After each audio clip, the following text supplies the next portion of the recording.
আসসালামু আলাইকুম, স্বাগতম সৌদি প্রবাসী নিউজ 24-এ। সৌদি আরবে অনলাইন কেনাকাটায় অনিয়মের বিরুদ্ধে আরও কঠোর অবস্থান নিয়েছে দেশটির বাণিজ্য মন্ত্রণালয়।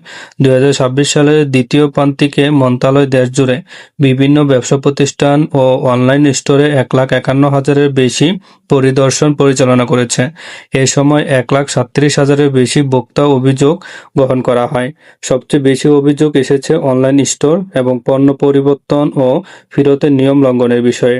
সৌদি কর্তৃপক্ষ জানিয়েছে, এসব অভিযোগের গড় নিষ্পত্তির সময় ছিল মাত্র 36 ঘণ্টা, যা ভোক্তা সুরক্ষায় সরকার দ্রুত পদক্ষেপের প্রমাণ। এছাড়া ত্রুটিপূর্ণ গাড়ি ও অন্যান্য পণ্য বাজার থেকে সরিয়ে নিতে 25টি বিশেষ অভিযান পরিচালনা করা হয়েছে।